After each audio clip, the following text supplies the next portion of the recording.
بسم اللہ الرحمن الرحیم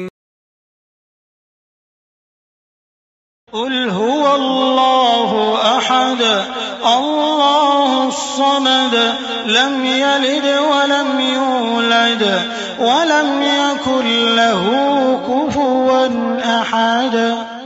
الحمد للہ رب العالمین والصلاة والسلام علی اشرف الانبیاء والمرسلین وعلى آلہ واصحابہ ومن تبعهم بإحسان الى یوم الدین، اما بعد۔ اعوذ باللہ من الشیطان الرجیم، بسم اللہ الرحمن الرحیم۔ وقالوا لولا انزل علیہ آیۃ من ربہ قل انما الآیات عند اللہ وانما انا نذیر مبین۔ محترم حضرات، بزرگوں، دوستوں، عزیزوں، پردہ نشین خواتین، ماں اور بہنوں، سب سے پہلے میں آپ تمام کی خدمت میں رمضان المبارک کی آمد پر مبارکبادی پیش کرتا ہوں۔ اللہ تعالی یہ ماہ جو صبر اور ایسا مہینہ جو خیر خواہی کا ہے اور عبادتوں کا ہے، قیام اللیل کا ہے، اللہ تعالی ہم تمام کی عبادتوں کو قبول فرمائے۔ جیسے کہ ہم تمام حضرات جانتے ہیں، اللہ تعالی جزائے خیر دے، دور دراز سے آپ تمام حضرات تشریف لاتے ہیں صرف اس وجہ سے کہ یہاں کوشش ہوتی ہے کہ سنت کے مطابق تمام چیزیں ہوں، اور اللہ تعالیٰ کا فضل ہے کہ اس میں بہت حد تک کامیاب بھی ہیں، اور اللہ تعالیٰ سے مزید ہم عنایت اور توفیق طلب کرتے ہیں۔ اور اللہ تعالیٰ جزائے خیر دے ان تمام حضرات کو جو اس کے بانین میں سے ہیں اور متعلقین میں سے ہیں، اور وہ تمام حضرات جو اس کی ترقی کے لیے کوشاں ہیں، اللہ تعالیٰ ان تمام کو بہترین صلہ عطا فرمائے۔ بزرگوں، دوستوں، عزیزوں، پردہ نشین خواتین، ماں اور بہنوں، آپ تمام کو ہمیں اطلاع دے دیں کہ تراویح کے بعد 40 منٹ کے اس وقفے میں ہمارے پاس درس کا انتظام ہوتا ہے، جیسے کہ ہم تمام جانتے ہیں۔ انشاءاللہ آج یہ ہمارا پہلا درس ہوگا، اور کل ہمارے ساتھ فضیلت الشیخ دکتور آر کے نور محمد صاحب ہمارے ساتھ ہوں گے، جو احکام القرآن کے موضوع پر وہ ایک دن تقریر کریں گے اور ایک دن ہماری باری ہوگی، اور اللہ تعالیٰ ان تمام باتوں کو جو ہم سنتے ہیں عمل کرنے کی ہم دونوں کو توفیق دے۔ بزرگوں، دوستوں، عزیزوں، پردہ نشین خواتین، ماں اور بہنوں، میں نے قرآن مجید کی 2 آیتیں میں نے آپ کے سامنے تلاوت کی۔ اللہ تبارک و تعالیٰ ارشاد فرماتے ہیں، وَقَالُوا، کفار قریش یہ کہا کرتے تھے کہ کہیں ایسا کیوں نہیں ہوتا، لولا انزل علیہ، کہ اگر کوئی معجزہ اللہ تعالیٰ کے پاس سے آتا اور ہم اس کو دیکھ کر سمجھ جاتے کہ آپ سچے نبی، اللہ کے رسول صلی اللہ علیہ وسلم سے ان کی باتیں ہوتی، تو اللہ کے رسول صلی اللہ علیہ وسلم فرماتے اور اللہ تعالیٰ کے حکم سے وہ بات کہتے قل انما الآیات عند اللہ، اے اللہ کے رسول صلی اللہ علیہ وسلم آپ فرما دیجئے کہ نشانیاں، معجزات اللہ تعالیٰ کی طرف سے آتے ہیں۔ وَإِنَّمَا أَنَا نَذِيرٌ مُّبِينٌ، میں تو ایک ڈرانے والا ہوں، میں تو ایک رسول ہوں۔ معجزے دکھانا، دینا، یہ سارا اللہ کا کام ہے، جب اللہ تعالیٰ دے گا تو ہم آپ کو بتائیں گے۔ پھر اللہ تعالیٰ نے کہا، اولم یکفیہم، کیا ان لوگوں کے لیے کافی نہیں ہے کہ ہم نے ان کو ایک کتاب دی، قرآن مجید، جس کو ہم سنتے ہیں، اور بالخصوص یہ مہینہ جو نزول قرآن کا مہینہ ہے، اور وہ قرآن جس کو ہم سنتے ہیں۔ حضرت حذیفہ بن یمان رضی اللہ تعالیٰ عنہ فرماتے ہیں کہ پیارے نبی صلی اللہ علیہ وسلم کھڑے ہوتے، نماز پڑھتے، اور جب سورۃ البقرہ شروع کی تو ہم نے سوچا کہ اب سورۃ البقرہ ختم ہوگی تو آپ رکوع میں چلے جائیں گے۔ سورۃ البقرہ ختم ہو گئی، اور پھر دوسری سورت شروع ہوئی، سورۃ آل عمران، ہم نے سوچا کہ یہ ختم ہوگی تو آپ رکوع میں چلے جائیں گے، وہ بھی ختم ہو گئی، اور پھر سورۃ النساء، تو اس طرح 3 سورتیں مکمل کر لی پیارے نبی صلی اللہ علیہ وسلم۔ اور یہ بھی نہیں کہ چلو ایسے پڑھتے ہوں جیسے بہت سارے مساجد میں پڑھتے ہیں، اللہ تعالیٰ جزائے خیر دے، ہم نے سنا بالکل ترتیل کے ساتھ جیسے اللہ تعالیٰ نے حکم دیا. پیارے نبی صلی اللہ علیہ وسلم کیسے پڑھتے تھے تو حذیفہ بن یمان رضی اللہ تعالیٰ عنہ نے فرمایا کہ اگر آپ تسبیح کی آیات سے گزرتے تو سبحان اللہ، وہاں اللہ کی تسبیح بیان کرتے. اگر عذاب کی آیات سے گزرتے تو عذاب سے پناہ مانگتے، استعاذہ پناہ طلب کرتے، اور بالکل اتنی اس کے ساتھ قرآن مجید کی تلاوت کرتے. دوستو عزیزو، پردہ نشین خواتین، ماں اور بہنوں، آج اس موضوع کے تعلق سے کچھ باتیں ہم جاننے کی کوشش کریں گے. اللہ تعالیٰ مجھے اور آپ کو بولنے اور سننے سے زیادہ عمل کرنے کی توفیق دے. وہ بات یہ ہے کہ قرآن مجید جو بالخصوص اس مہینے میں نازل ہوا اور اس کا ہم ذکر کرتے ہیں، اور قرآن مجید جو اللہ تعالیٰ کی طرف سے ہم مسلمانوں کے لیے ایک دستور حیات ہے، زندگی اور قانون کی کتاب ہے. ایسے نہیں کہ جیسے پڑھا جائے. لوگ پڑھتے ہیں، کیسے کیسے پڑھتے ہیں. لوگوں نے کتابیں لکھی ہیں. لوگ قرآن مجید کی تلاوت کرتے ہیں تو ان تلاوات کی کتنی قسمیں ہیں. کوئی تبرک کے لیے، کوئی مردوں کے لیے، کوئی ہدایت کے لیے، اور کوئی صرف تلاوت کے لیے، اور کوئی تدبر کے لیے. الگ الگ طریقے سے قرآن مجید کے پڑھنے والے ہوتے ہیں. ہم اور آپ سوچیں مختصر سے وقت میں کہ ہم قرآن مجید کو کیسے پڑھتے ہیں. سب سے پہلی چیز، قرآن مجید کا نزول اللہ تعالیٰ کا بہت بڑا انعام ہے آپ پر اور مجھ پر. اللہ تعالیٰ نے جتنی نعمتیں آپ کو اور مجھے دی ہیں، جس کا ذکر اللہ تعالیٰ نے فرمایا وَإِن تَعُدُّوا نِعْمَةَ اللَّهِ لَا تُحْصُوهَا، اللہ تعالیٰ کی نعمتوں کو تم شمار کرنا چاہو تو ہرگز شمار نہیں کر سکتے.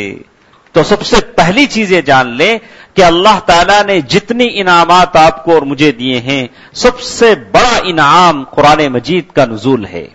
اسی لیے کہا کہ قرآن مجید جب نازل ہو، اس کی آیتیں جب نازل ہوں تو قرآن مجید کے نازل ہونے پر آپ کو اور مجھے خوش ہونا چاہیے کہ دنیا کی کسی قوم کے پاس ایسی کتاب نہیں ہے جو بالکل سچ کہتی ہو. اللہ تعالیٰ نے جس کے بارے میں کہہ دیا ہو لا یأتیہ الباطل من بین یدیہ، کوئی باطل، کوئی غلط اس میں بیچ میں گھس نہیں سکتا. گرچہ کہ لوگوں نے قرآن بنانے کی کوشش کی، الفرقان الحق کے نام سے لوگوں نے قرآن بھی بنایا، اسے تقسیم بھی کیا، 70 سورتیں اس کی بنائیں اور ہر سورت کا نام رکھا، لیکن باطل ختم ہوتا ہے، حق غالب ہوتا ہے. قرآن کے مقابلے میں کوئی کتاب دنیا میں باقی نہیں رہی جو حق اور صداقت کی گواہی دیتی ہو. دوستو عزیزو، سب سے پہلی چیز ہم یہ جاننے کی کوشش کریں گے السلف وقراءۃ القرآن، ہم سے پہلے جو لوگ تھے وہ قرآن کیسے پڑھتے تھے. تو اس سلسلے میں ہم نے حضرت حذیفہ بن یمان رضی اللہ تعالی عنہ کی وہ حدیث ہم نے بیان کی جس کو آپ نے سنا. تو اسی طرح اللہ تبارک و تعالی نے قرآن میں جگہ جگہ قرآن مجید کی تعریف کی. کہا اعوذ باللہ من الشیطان الرجیم بسم اللہ الرحمن الرحیم قاف والقرآن المجید. اللہ تعالیٰ نے قرآن مجید کی بزرگی بیان کی. قرآن بہت بڑی کتاب ہے جو انسانوں کو بلندی پر پہنچاتی ہے. جو اس کو پڑھتا ہے مع السفرۃ الکرام البررہ، وہ بالکل اللہ تعالیٰ کے ایسے مکرم فرشتوں کی صف میں شامل ہو جاتا ہے جو قرآن مجید کو صحیح معنی میں تدبر اور غور و فکر کے ساتھ پڑھتا ہے. اب لوگوں نے کہا کہ قرآن مجید اگر آدمی پڑھتا ہے تو پڑھنے والوں کی قسمیں الگ الگ ہوتی ہیں.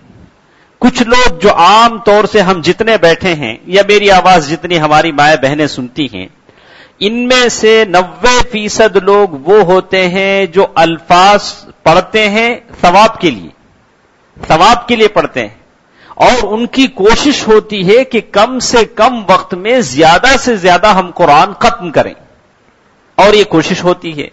تو اسی لیے پیارے نبی صلی اللہ علیہ وسلم فرمایا کہ جو شخص 3 دن سے کم میں قرآن ختم کرتا ہے اس نے قرآن سمجھا نہیں، صحیح معنی میں وہ قرآن سمجھتا نہیں ہے. جیسے کہ ابن رجب الحنبلی وغیرہ رحمہ اللہ نے فرمایا کہ 3 دن سے قرآن ختم کرنے کی بات ہے، لیکن زمانہ اگر فضیلت والا ہے جیسے رمضان المبارک کا زمانہ ہے، یا مکان جگہ ایسی ہے جیسے کعبہ مقدسہ ہے، یا ارض حرم ہے، ایسے موقع پہ اگر کوئی پڑھنا چاہتا ہے تو اس سے کم مدت میں بھی قرآن ختم کر سکتا ہے، جیسے علماء نے کہا. لیکن انہوں نے کہا کہ نہیں، بعض نے کہا کہ اللہ کے رسول صلی اللہ علیہ وسلم نے کہہ دیا کہ 3 دن سے کم میں قرآن ختم کرنے والا قرآن سمجھنے والا نہیں ہے، تو اس نص کے ہوتے ہوئے ہم نہیں کہہ سکتے کہ کوئی 3 دن سے کم میں قرآن ختم کرے. لوگوں نے کہا کہ امام شافعی رحمہ اللہ، بہت سارے لوگوں کو یہاں تک تو ہم جانتے ہیں کہ بہت سارے لوگ حرم میں بیٹھتے تھے، جمعے کا موقع ہوتا تھا تو جمعے اشراق کے وقت یعنی وہ پڑھ لیتے اور وہاں سے قرآن ختم کرتے تو جمعے میں ممبر پر خطیب کے بیٹھنے سے پہلے قرآن ختم کر لیتے. ایسا بھی قرآن پڑھنے والے تھے. تو قرآن ایک طریقے سے یہ ہوتا ہے کہ الفاظ کے لیے لوگ پڑھتے ہیں، زیادہ سے زیادہ ثواب حاصل کریں، لیکن ایک قرآن پڑھنے کا طریقہ ہوتا ہے کہ غور و فکر کے ساتھ، تدبر کے ساتھ کیسے پڑھا جائے. پیارے نبی صلی اللہ علیہ وسلم کے بارے میں آتے ہیں کہ ایک آیت ساری رات پیارے نبی صلی اللہ علیہ وسلم نے گزار دی. جیسے پیارے نبی صلی اللہ علیہ وسلم کے بارے میں آتا ہے ان تعذبہم فإنہم عبادک وَإِن تَغْفِرْ لَهُمْ فَإِنَّكَ أَنْتَ الْعَزِيزُ الْحَكِيمُ. اللہ کے رسول صلی اللہ علیہ وسلم ایک آیت پڑھتے پڑھتے ساری رات گزار دیں اسی آیت کی دہراتے ہوئے. وہ آیت کا معنی کیا تھا؟ کہا کہ اللہ یہ تیرے بندے ہیں، اگر تو ان کو عذاب دیتا ہے تو تیرے بندے ہیں، اگر تو ان کو وہ تیرا عدل ہے، اگر تو معاف کرتا ہے تو تیری رحمت ہے. بس اسی میں ایک رات گزار دی ایک آیت پڑھتے پڑھتے. اللہ اکبر. اس سے بھی بڑھ کر آتا ہے کہ آدمی قرآن پڑھے پورے غور و فکر کے ساتھ، تدبر کے ساتھ. جیسے حضرت عمر رضی اللہ تعالی عنہ کے بارے میں آتا ہے کہ انہوں نے خطیب کو پڑھتے ہوئے سنا ان عذاب ربک لواقع، بے شک اللہ تعالی کا عذاب آنے والا ہے، واقع ہونے والا ہے. تو اس آیت کی سننے کے بعد کئی دن تک بیمار رہے. ایسی قرآن مجید کی آیتیں اثر انداز ہوئی کہ کئی دن تک بیمار رہے. اللہ اکبر. ایک تو قرآن پڑھا جاتا ہے تو قرآن انسان پر ایسے اثر انداز ہوتا ہے. مجھے تعجب ہوتا ہے کہ بہت سارے بوڑھے مرد اور عورتیں فلم دیکھ کر روتے ہیں. کبھی فلم میں جو کیریکٹر ہوتا ہے وہ مر جاتا ہے تو لوگ رو لیتے ہیں، کوئی میچ ہارتا ہے تو روتے ہیں. یہ ساری چیزیں بناوٹی ہیں، فلم بناوٹی ہے.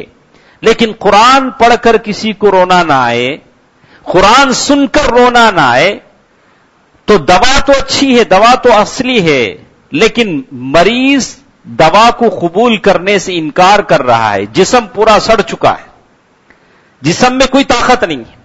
لیکن یہاں جب صحابہ کرام کو دیکھتے ہیں، عبداللہ بن شداد رضی اللہ تعالیٰ عنہ فرماتے ہیں کہ میں ایک دن نماز میں داخل ہوا، میں جب پہنچا تو آخری صف میں تھا اور نماز پڑھا رہے تھے حضرت عمر بن خطاب رضی اللہ تعالی عنہ، اور سورہ یوسف کی آیتیں پڑھ رہے تھے. اعوذ باللہ من الشیطان الرجیم، بسم اللہ الرحمن الرحیم.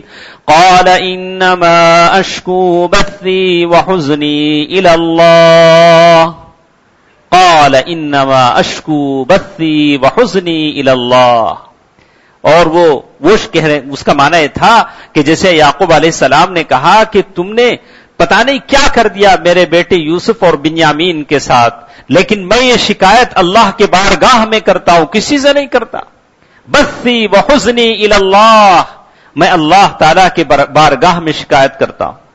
اس بات کو کہتے ہیں کنت اسمع نشیج. کہا کہ اس آیت پر جب حضرت عمر بن خطاب پہنچے تو بلک بلک کر جو آواز، جو سسک آج سنائی دے رہی تھی، آخری صف تک سنائی دے رہی تھی. یہ اللہ تعالی کا کلام ہے، یہ کتاب ہے، یہ کتاب مبین ہے جس کے پڑھنے والوں کے لیے مشارتیں ہیں. اللہ اللہ، میں اپنے دوستوں سے، اپنے بہنوں سے، اپنے پردہ نشین خواتین ماں اور بہنوں سے، چھوٹے بچوں سے کہوں گا کہ اللہ تعالیٰ کے پاس سب سے بہترین دولت اور دولت کے خزانے اللہ تعالیٰ کی یہ کتاب ہے. آپ مانے یا نہ مانے، میری آنکھوں نے دیکھا، میں جانتا ہوں ایسے فقیر طلبہ، ایسے محتاج طلبہ جنہوں نے قرآن کو یاد کیا تو اللہ تعالیٰ نے ان کے گھروں کو خزانوں سے بھر دیا، ان کے گھروں کو خزانوں سے بھر دیا. اللہ تعالیٰ کے پاس سب سے بہترین دولت قرآن ہے، اللہ تعالیٰ جب قرآن دے دیتے ہیں تو دوسرے خزانوں کی کوئی حیثیت نہیں رہتی. تو کون ایسا آدمی ہے جو اپنے بچے کو قرآن کی طرف راغب کرے اور اسے حافظ قرآن بنانے کی کوشش کرے؟ اللہ کے رسول صلی اللہ علیہ وسلم جب کبھی جنگوں میں مجاہد شہید ہوتے تو ایسا نہیں ہوتا تھا کہ ایک الگ الگ ایک آدمی کے لیے قبر کھودی جائے، اور یہ ہوتا کہ ایک قبر میں کئی میتوں کو ڈالا جاتا. تو صحابہ پوچھتے پیارے نبی صلی اللہ علیہ وسلم ہم کس میت کو پہلے ڈالیں؟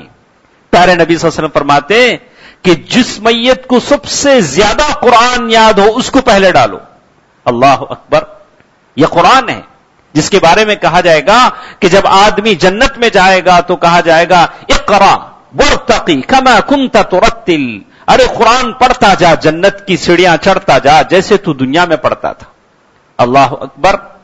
قرآن اس کا پڑھنے والا جس کے ماں باپ کو تاج پہنایا جائے گا، ہیروں کا تاج پہنا جائے گا، اور قرآن اس کے لیے شفاعت کرے گا، خبر میں شفاعت کرے گا. میں آپ کو ایک واقعہ بتاؤں، توجہ دیں، دیکھیں کہ اللہ تعالیٰ قرآن مجید پڑھنے والے کے ساتھ کیسے حفاظت کرتے ہیں. جنگ احد کا موقع تھا اور مشرکین مکہ اور جنگ کے میدان سے واپس ہو رہے تھے. سلامہ ایک عورت ہے، دیکھتی ہے کہ سارے لوگ آ رہے ہیں لیکن میرے 2 بیٹے نہیں آ رہے ہیں، ایک جلیس اور اس کا بھائی. کہا کہ غبار جنگ کا زور ختم ہوا، سارے لوگ آ گئے، میرے 2 بیٹے نہیں آئے. مشرک ہیں، مسلمانوں سے جنگ لڑنے گئے تھے. تھوڑی دیر کے بعد جلیس اپنے اونٹ پر خون بہتا ہوا جسم لے کر آ پہنچا. ماں تو ماں ہوتی ہے، بھلے مشرکہ ہو مومنہ ہو. اس نے کہا کہ بیٹے یہ تیری کیا حالت ہے؟ کہا کہ ماں میں نہیں جانتا، اور کہا کہ تیرا بھائی کہاں ہے؟ کہا کہ ماں جو تیر مجھے لگا جس کی وجہ سے میرے جسم سے خون بہ رہا ہے وہی تیر میرے بھائی کو بھی لگا جس کی وجہ سے وہ مر گیا، اور میں نہیں جانتا کہ کس نے ہم دونوں کو تیر مارا، لیکن اس کی ایک بات مجھے یاد ہے، وہ کہہ رہا تھا خود ھذا من ابن المفلح، وہ کہہ رہا تھا کہ لے یہ تیر لے، یہ ابن المفلح کی طرف سے. اتنا کہہ کر جلیس بھی دم توڑ دیا. ماں تو ماں ہوتی ہے، وہ جان نہیں پائے کہ ابن المفلح کون ہے. مکے میں پہنچتی اور جو مشرک ملتا اس سے پوچھتی جانتے ہو ابن المفلح کون ہے؟ تو کہا کہ لوگوں نے بتایا صاحب رسول اللہ، یہ ابن المفلح اللہ کے رسول صلی اللہ علیہ وسلم محمد کے ساتھی ہیں، بہت قریبی ساتھی ہیں. نام کہا عاصم بن ثابت رضی اللہ عنہ، حسان بن ثابت کے بھائی عاصم بن ثابت. اور اس عورت نے قسم کھائی جو شخص بھی عاصم بن ثابت کو لائے گا اسے ہم 100 اونٹ انعام دیں گے. کتنے؟ 100 کیملز، 100 اونٹ. کیوں؟ تم کیا کرو گی؟ کہا کہ ہم عاصم بن ثابت کے کھوپڑی میں شراب پیئیں گے، میرے بیٹوں کا جو خون اس نے کیا اس سے ہمارا دل ٹھنڈا ہو جائے. حضرت عاصم بن ثابت رضی اللہ عنہ قاری القرآن، قرآن کے پڑھنے والے اور اتنا اچھا قرآن پڑھنے والے. ایک زمانہ گزر گیا، اذر اور قارہ 2 قبیلے کے لوگ اللہ کے رسول صلی اللہ علیہ وسلم کے پاس گئے.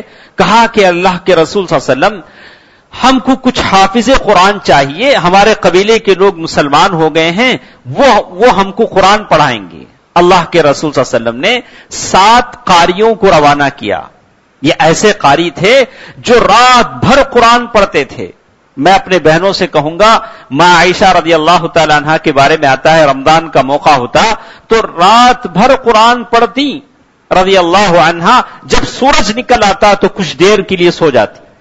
یہ لوگوں کا معمول تھا، رات بھر قرآن پڑھتے. اسی لیے اللہ کے رسول صلی اللہ علیہ وسلم نے حضرت اشعریین کے لوگوں کی تعریف کی کہ ارے کتنے اچھے گھر ہیں جن گھروں سے قرآن مجید کی آواز آتی ہے. جیسے صحیح روایتیں ہیں، اللہ کے رسول صلی اللہ علیہ وسلم ایک مرتبہ گزر رہے تھے تو ابو موسیٰ اشعری رضی اللہ تعالیٰ عنہ قرآن پڑھ رہے تھے. اللہ کے رسول صلی اللہ علیہ وسلم نے سنا اور صبح کہا کہ ابو موسیٰ تم کتنا اچھا قرآن پڑھتے ہو. لقد تم کو اللہ تعالیٰ نے داؤد علیہ السلام کی جیسے آواز تھی، مزمار من مزامیر آل داؤد، داؤد کے خاندان والوں کے جو طرز تھا، جو طرب تھا، اللہ تعالیٰ نے وہ تم کو عطا کر دیا. تو ابو موسیٰ اشعری رضی اللہ تعالیٰ فرمایا کہ اے پیارے نبی صلی اللہ علیہ وسلم، اگر میں جانتا کہ آپ میرا قرآن سن رہے ہیں، لَحَبَّرْتُ لَكَ تَحْبِيرًا، تو اور اچھا میں قرآن پڑھتا. آپ جب قرآن سن رہے ہیں تو میں اور اچھا قرآن پڑھتا. تو دوستو عزیزو، قرآن کو اچھے آواز میں پڑھنا، ایسے آواز میں پڑھنا کہ فرشتے آسمان سے اتر آئیں. معلوم ہے کبھی آپ نے پڑھا ہے کیسے پڑھتے ہیں؟ اسید بن حضیر رضی اللہ تعالیٰ عنہ بہت اچھا قرآن پڑھتے تھے. ایک مرتبہ وہ اپنے جہاں اونٹ باندھتے ہیں، گھوڑے باندھتے ہیں، وہاں بیٹھے قرآن پڑھ رہے ہیں ذرا اپنے ہٹ کر، اور ان کا بیٹا وہاں سویا ہوا ہے. جیسے جیسے قرآن پڑھتے ہیں آسمان سے کچھ چراغوں جیسی شکل اترتی ہے اور گھوڑا بھڑکنے لگتا ہے. قرآن پڑھنا رکاتے ہیں تو پھر وہ چیزیں ختم ہو جاتی ہیں. تو اللہ کے رسول صلی اللہ علیہ وسلم کے پاس گئے تو کہا اے اسید، یہ اللہ تعالیٰ کے فرشتے تھے جو تمہارا قرآن سننے کے لیے آئے تھے. اللہ اکبر. ہم میں سے کتنے لوگ ہیں جن کو قرآن پڑھنے کی توفیق ہوتی ہے؟ کبھی یاد کریں کہ ہم نے آخر مرتبہ کب قرآن پڑھا ہے، کب ہم نے قرآن کھولا تھا، کب ہم نے قرآن پڑھنے کی توفیق حاصل کی تھی. تو ہم بات کر رہے تھے حضرت عاصم بن ثابت رضی اللہ تعالیٰ عنہ کی. تو اللہ کے رسول صلی اللہ علیہ وسلم نے 7 قاریوں کو روانہ کیا، 7 نمبرز، کہا کہ لے جائیے، یہ سارے کے سارے حافظ قرآن ہیں، بہت اچھا قرآن پڑھنے والے ہیں. لیکن وہ لوگ تھے غدار، لے گئے، راستے میں جب پہنچے تو تلواریں نکال لیں، قتل کرنے کی کوشش کی. اور وہ لوگ حافظ قرآن تھے، حضرت عاصم بن ثابت رضی اللہ تعالی عنہ، انہوں نے بھی اپنی تلوار نکالی اور لڑتے لڑتے ایک موقع ایسا آیا کہ جان اللہ تعالیٰ کی سپرد کر دی. تو انہوں نے کہا کہ اللہ، میں تیرے دین کی حفاظت میں جان دے رہا ہوں، یا اللہ میرے جسم کی حفاظت فرما. اللہ اکبر. انہوں نے اللہ تعالیٰ سے دعا کی، یا اللہ زندگی میں تو نے میرے جسم کی حفاظت کی، یا اللہ موت کے بعد بھی میرے جسم کی حفاظت فرما. اور بڑی مشکل یہ تھی کہ ان کے سر کاٹ کر ان کے سر کو لے جانا تھا مکہ، اور مکہ میں اس عورت کے حوالے کرنا تھا، اس سے 100 اونٹ لینا تھا. بہت بڑا منصوبہ تھا. اللہ اکبر. لیکن اللہ تعالیٰ نے جب انہوں نے ان کے جسم کو لینا چاہا تو اللہ تعالیٰ نے شہد کے مکھیوں کو بھیج دیا. شہد کی مکھیاں بڑی مقدار میں آئیں اور حضرت عاصم بن ثابت رضی اللہ تعالیٰ عنہ کے جسم کو گھیر لیا. اب شہد کی مکھیوں سے کون لڑے گا؟ وہ بھی شہد کی مکھیاں اللہ کی بھیجی ہوئی. اللہ اکبر. اب کافر کب ہارنے والے تھے؟ مشرکون نے ٹھیک ہے کچھ دیر انتظار کریں گے، بارش آئے گی اور یہ بادل آیا ہے، ساری مکھیاں بھاگ جائیں گی، ہم کاٹ لیں گے سر. لیکن اللہ تعالیٰ نے حفاظت کی، اور بارش کا پانی جب سیلاب کی صورت میں آیا، فلڈ آیا، تو پتہ نہیں لاش کہاں بہ گئی، لاش ہی غائب ہو گئی. حضرت عاصم بن ثابت رضی اللہ تعالیٰ عنہ کی لاش ہی غائب ہو گئی. اللہ تعالیٰ نے حفاظت کر لی. کیوں حفاظت کی؟ کہ کیا کوئی بڑا خاندان تھا، کوئی بڑے آدمی تھے؟ نہیں، وہ بڑے آدمی اس لیے تھے کہ اللہ تعالیٰ کی کتاب کی تلاوت کرتے تھے، مقرئ القرآن تھے، قرآن پڑھتے تھے، اللہ تعالیٰ کی کتاب سے ان کو محبت تھی. تو زندگی میں بھی اللہ تعالیٰ ان کی حفاظت کرتے ہیں، موت کے بعد بھی حفاظت کرتے ہیں. اسی لیے کہا گیا من قرأ حرفا من کتاب اللہ فلہ حسنہ. من قرأ حرفا من کتاب اللہ فلہ حسنہ. جو شخص قرآن مجید کا ایک حرف پڑھے گا اسے ایک نیکی ملے گی. والحسنۃ بعشر امثالها، اور ایک نیکی 10 گنے کے برابر. ایک حرف، آپ ایک حرف پڑھیں گے، لا اقول الف لام میم حرف بل الف حرف لام حرف میم حرف. اگر کوئی الف لام میم پڑھتا ہے تو کتنی نیکیاں ملتی ہیں؟ ہم میں سے کتنے ایسے ہیں سارا میگزین چاٹ لیتے ہیں، سارا نیوز پیپر پڑھ لیتے ہیں، لیکن قرآن کا ایک صفحہ پڑھنے کی ہمت نہیں ہوتی ہے، نہیں، بیزار آتا ہے، بیزار آتا ہے۔ اللہ اکبر، مومنوں، مومنہ عورتوں، یہ اللہ تعالی کی کتاب ہے۔ لا یأتیہ الباطل من بین یدیہ، قبر میں کوئی چیز کام نہیں آئے گی، حشر میں کوئی چیز کام نہیں آئے گی، یہ چیز کام آئے گی، قرآن مجید کی تلاوت کام آئے گی، جہاں ہم کو نیکیاں ملیں گی۔ جیسے اللہ تعالیٰ نے فرمایا، یا ایھا الناس قد جاءتکم موعظۃ من ربکم، اے لوگو تمہارے پاس اللہ تعالیٰ کی طرف سے ایک نصیحت آ چکی ہے، اس نصیحت کو حاصل کرو۔ اس سے بھی بڑھ کر ایک واقعہ ہم آپ کو بتاتے ہیں کہ ایک جنگ کا موقع ہے، ذات الرقاع جنگ۔ صحابہ کرام اس جنگ کے موقع پر رات میں جیسے بیٹ ہوتی ہے، رات میں مجاہدین جاگتے ہیں کہ کہیں دشمن حملہ نہ کر دیں، تو ایک جگہ ثغر، جہاں سے دشمن آنے کا خطرہ ہے، وہاں دو صحابہ کی ڈیوٹی ہے۔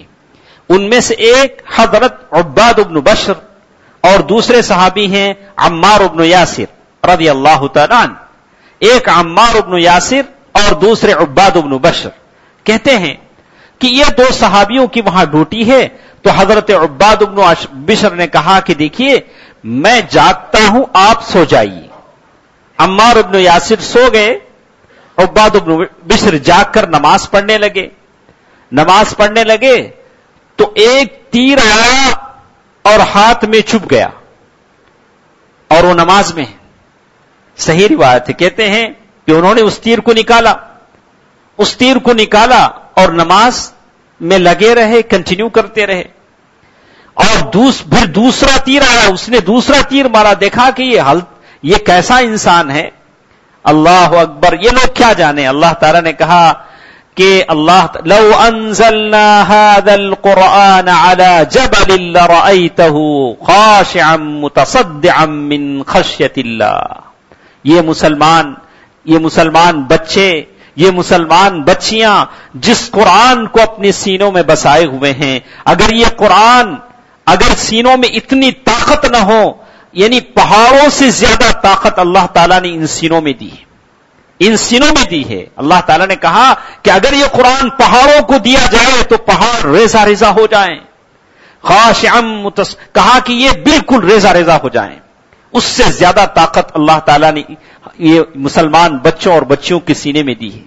اسی لیے لوگ کہتے ہیں کہ ارے اتنی، اس کے باوجود بھی مسلمان مٹتے کیوں نہیں ہیں؟ مسلمان نہیں مٹیں گے جب تک اللہ تعالیٰ کی کتاب ان کے پاس ہے، مسلمان نہیں مٹیں گے، لیکن جب کتاب سے رشتہ توڑ لیں گے تو پھر مٹ جائیں گے، پھر مٹ جائیں گے۔ تو کہتے ہیں عباد بن بشر رضی اللہ عنہ، دوسرا تیر لگا، اس کو انہوں نے نکالا، اور پھر جب تیسرا تیر لگا تو خون جب زیادہ بہنے لگا تو حضرت عمار ابن یاسر کو جگایا، جھٹ سے انہوں نے نماز ختم کر دی اور عمار ابن یاسر کو جگایا، دیکھا کہ سارا خون ہی خون ہے۔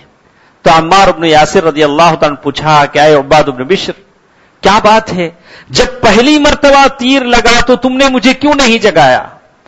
تو کہا کہ نہیں، میں قرآن مجید کی سورت مکمل کر رہا تھا، میں نہیں چاہتا تھا کہ سورت ختم ہونے سے پہلے نماز ختم کر دوں، لیکن جب اس نے لگاتار تیر مارنا شروع کر دیا اور اللہ کے رسول صلی اللہ علیہ وسلم کا حکم تھا کہ میں اس جگہ کی حفاظت کروں، اگر یہ حکم نہ ہوتا تو میں نماز نہیں توڑتا، میں نماز جاری رکھتا، بھلے تیر پر تیر ہی کیوں نہ لگے۔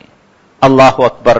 دوستو عزیزو، یہ قرآن ہے اور اس کی یہ چاشنی ہے جو اللہ تبارک و تعالیٰ عطا کرتے ہیں۔ اسی لیے میرے اور آپ کے پیارے نبی صلی اللہ علیہ وسلم نے ارشاد فرمایا، من جعلہ امامہ ساقہ الی الجنہ، جو شخص قرآن کو اپنے سامنے رکھے گا قرآن اسے جنت میں لے جائے گا۔ جو شخص قرآن کو اپنے سامنے رکھے گا، سامنے رکھنے کا مطلب کیا ہے؟ ایسے سامنے رکھ لوں تو یہ مجھے جنت میں لے جائے گا، کیا مطلب ہے اس کا؟ قرآن سامنے رکھنے کا مطلب کیا ہے؟ نصب اعین، قرآن سامنے ہو ہر جگہ، آپ کی شادی میں، آپ کی میت میں، آپ کے کاروبار میں قرآن کے مطابق کریں۔ سارے کام اپنی مرضی سے کرتے ہیں، صرف شادی کے لیے نکاح کے وقت بولتے ہیں سنت کے مطابق نکاح، کہا کہ ایسا نہ ہو۔ ساری چیزیں قرآن کے مطابق ہوں. اللہ کے رسول فرمایا جو شخص قرآن کو اپنے سامنے رکھے گا، اپنے بچوں کو قرآن کی تعلیم پہ توجہ دلائے گا، تو کہا ساقہ الی الجنہ، یہ قرآن ان کو جنت کی طرف لے جائے گا. اور کہا ومن جعلہ خلفہ، جو شخص قرآن کو پیچھے کرے گا، کہا ساقہ الی النار، وہ قرآن اسے جہنم کی طرف لے جائے گا.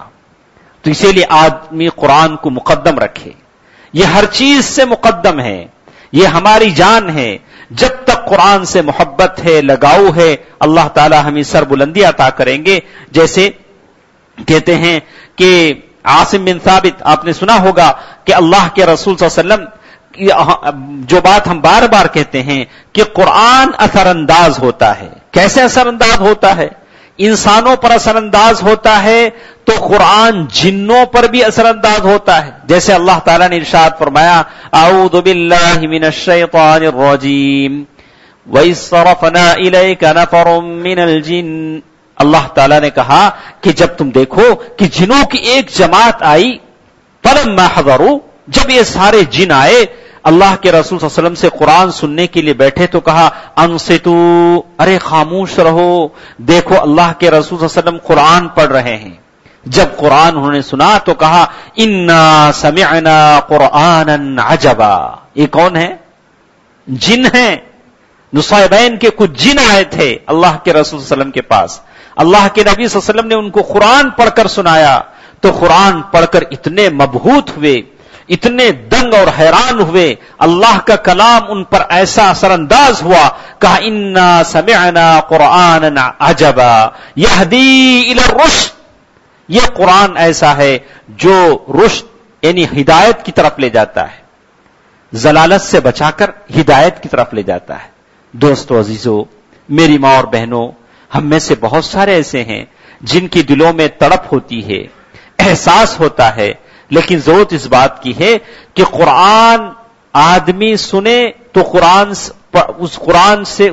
پڑھنے کا اسے قلبی لگاؤ ہو، قلبی محبت ہو قرآن سے، اور قرآن اس کے دل پر اثر انداز ہو. کیا بات ہے کہ سالوں سال ہمارے گزر جاتے ہیں، یہ ہمارے دروس کئی سالوں سے چلتے ہیں، لیکن ہماری زندگیوں میں کوئی بدلاؤ کیوں نہیں آتا؟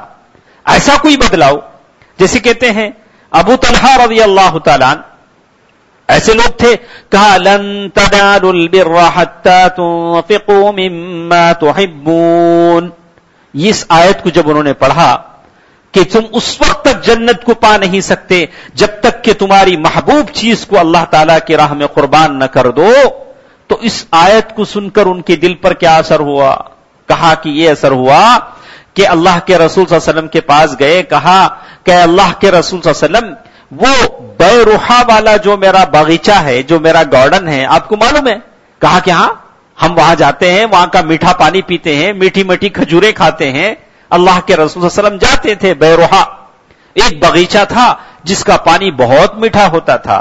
تو حضرت ابو طلحہ رضی اللہ تعالیٰ نے فرمایا کہ اللہ کے رسول صلی اللہ علیہ وسلم، میں ایسے کرتا ہوں، یہ سارے کا سارا اللہ کے بارگاہ میں دے دیتا ہوں، میں سارے کا سارا صدقے میں لگا دیتا ہوں. کہا کہ ٹھیک ہے، کتنی تم بڑی کامیابی حاصل کر رہے ہو. کہا کہ جب اللہ کے راہ میں دے دیا اور اپنے باغیچے میں پہنچے، دیکھا کہ بچے کھیل رہے ہیں، کسی بچے کے ہاتھ میں 2-3 کھجور ہیں، کوئی بچہ 2 کھجور منہ میں رکھ رہا ہے، تو ہاتھوں سے کھجور کو نکال دیا، بولا ارے بیٹا چھوڑ، یہ ہاتھوں میں جو کھجور ہے نکال، یہ ہم نے اللہ کو دے دیا، یہ سارا باغیچہ ہم نے اللہ تعالیٰ کو دے دیا.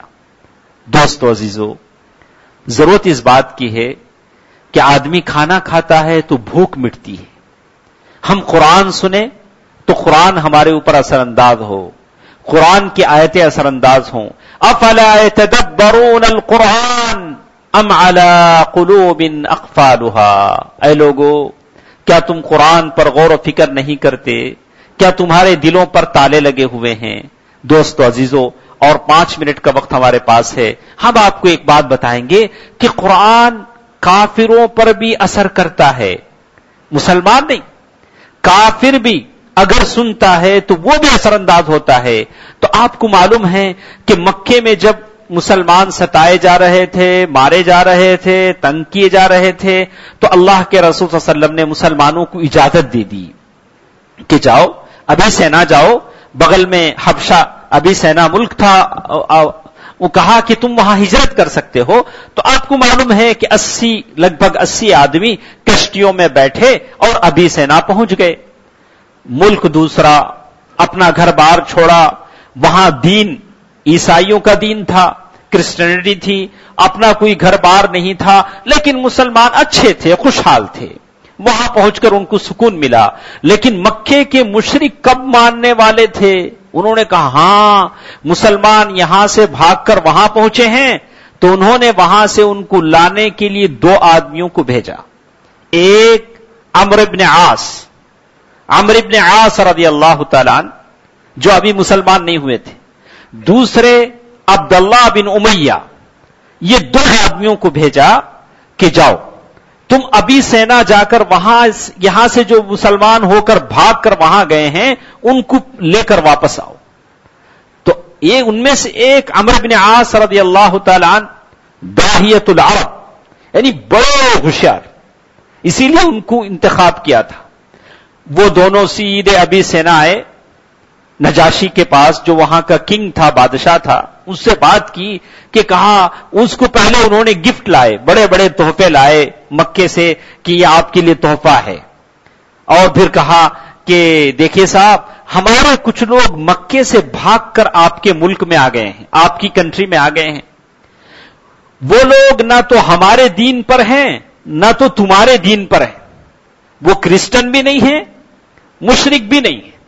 اگر چلو ہم مان لیتے کہ ہمارے دین میں نہیں، تمہارے دین میں ہوتے تو کوئی بات نہیں تھی.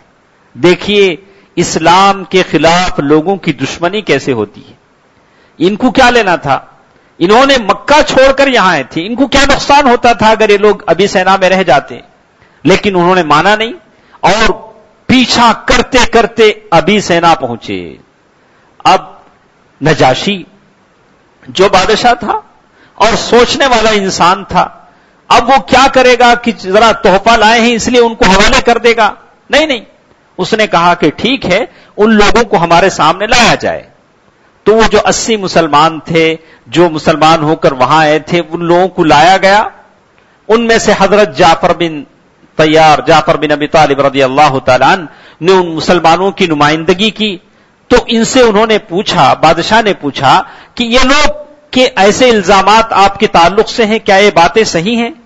کہا کہ ہاں بالکل صحیح ہے، ہم اللہ تعالیٰ پر ایمان لائے ہیں، ہمارے پاس ایک رسول محمد صلی اللہ علیہ وسلم بھیجے گئے. کہا کہ وہ آپ لوگوں کو کیا سکھاتے ہیں؟ وہ ہم کو یہ سکھاتے ہیں کہ ہم پتھروں کی عبادت نہ کریں، ایک اللہ تعالیٰ کی عبادت کریں، اپنے لوگوں کو قتل نہ کریں، یعنی کسی معصوم جان کو قتل نہ کریں، کسی کا مال غلط طریقے سے نہ لیں، برائی نہ کریں، زنا نہ کریں، شراب نہ پئیں. کہا کہ تو بہت اچھی باتیں ہیں، بہت اچھی باتیں ہیں. پھر نجاشی نے کہا کہ کیا وہ رسول جو باتیں بولتے ہیں اس کی کچھ باتیں تمہارے پاس ہیں؟ تو انہوں نے کہا کہ موقع اچھا ہے. انہوں نے قرآن مجید کی آیتیں پڑھنا شروع کی. اعوذ باللہ من الشیطان الرجیم بسم اللہ الرحمن الرحیم. تو سورہ مریم کی جو آیتیں ہیں وَاذْكُرْ فِي الْكِتَابِ مریم، ساری چیزیں انہوں نے پڑھنا شروع کی. کہا کہ جیسے جیسے قرآن پڑھتے جاتے تھے نجاشی کی آنکھوں سے آنسو زار و قطار. وہ قرآن سمجھتا نہیں تھا، وہ تو ان کی زبان الگ تھی. ایک ٹرانسلیٹر ہوتا تھا جو عربی زبان ٹرانسلیٹ کرتا تو وہ نجاشی سمجھتا تھا. لیکن جب قرآن پڑھنے لگے تو قرآن کی آیتوں کو اس نے سن کر کہا کہ یہ بات بالکل یہ کلام وہی ہے جو موسیٰ علیہ السلام کے پاس آتا تھا. اور عمرو بن عاص سے انہوں نے کہا کہ نہیں جاؤ، میں ان مسلمانوں کو واپس نہیں بھیجوں گا، یہ لوگ میرے ملک میں رہیں گے. ان دونوں میں سے ایک عمرو بن عاص رضی اللہ تعالیٰ عنہ اسلام کی دولت ان کو ملی، مسلمان ہوئے. عبداللہ بن امیہ راستے میں واپس آتے ہوئے جہنم واصل ہوا، یعنی وہ مر گیا. تو کہتے ہیں کہ قرآن مجید کی آیتیں مسلمان تو مسلمان کافر کے سامنے پڑی جاتی ہیں تو بے اثر انداز ہوتی ہیں. تو دوستو عزیزو، ہماری ساری بات کا خلاصہ یہ ہے کہ ہم جو بھی پڑھتے ہیں، قرآن مجید کی آیتوں کو پڑھتے ہیں، تو وہ آیتیں ہمارے اوپر اثر انداز ہوں۔ اللہ کے رسول صلی اللہ علیہ وسلم کے زمانے میں زبان رسالت سے جو بات نکلتی تھی فوراً اثر انداز ہوتی تھی۔ عمیر بن حمام، جنگ کا موقع ہے، صحابہ رسول ہیں، اللہ کے رسول صلی اللہ علیہ وسلم سے پوچھتے ہیں کہ اللہ کے نبی صلی اللہ علیہ وسلم، اگر میں اس جنگ میں جا کر مر جاؤں، شہید ہو جاؤں تو مجھے کیا ملے گا؟ اللہ کے رسول صلی اللہ علیہ وسلم فرماتے ہیں جنت۔ بس اتنی سی بات۔ جو انگور کھا رہے تھے پھینک دیا، کہا کہ یہ انگور کھانے میں بہت دیر لگ جائے گی، اس سے پہلے جنت میرا انتظار کر رہی ہے، اور جنگ کے میدان میں کود پڑتے ہیں اور شہید ہو جاتے ہیں۔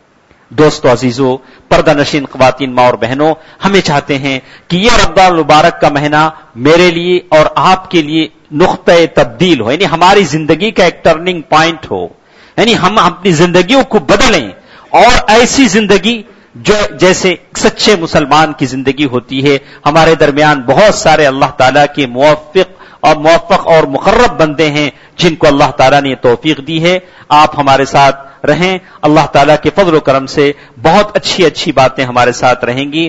آج یہ پہلا موقع تھا جس میں ہم نے اس بات کو سنا کہ قرآن انسان پر اثر انداز کیسے ہوتا ہے اور اس کی کیا ضرورت ہے۔ اگر قرآن اثر انداز نہ ہو تو آدمی صحیح، اس کا مطلب یہ کہ آدمی قرآن کو صحیح طریقے سے پڑھتا نہیں ہے۔ تو یہ کچھ مثالیں ہم نے آپ کے سامنے پیش کی، اور جیسے ہم نے آخری بات جو ہمارے ساتھ تھی کہ قرآن کے جو حقوق ہیں اس کو ہم ادا کرنے کی کوشش کریں، قرآن کو صحیح طریقے سے پڑھنا اور اس کی تبلیغ کرنا اور اسے دوسروں کو سکھانا، یہ ساری چیزیں ہیں جو ہم پر ضروری ہیں۔ اللہ تعالیٰ سے ہم دعا کرتے ہیں کہ اللہ تعالیٰ جتنے لوگ موجود ہیں، اللہ تعالیٰ تمام کے نیک اعمال کو قبول فرمائے، اللہ تعالیٰ تمام کی ضرورتوں کو تکمیل فرمائے، اللہ تعالیٰ تمام کے درجات کو بلند فرمائے، اللہ تعالیٰ جتنے حاضر ہیں تمام کو اپنے مقرب بندوں میں شامل کرے۔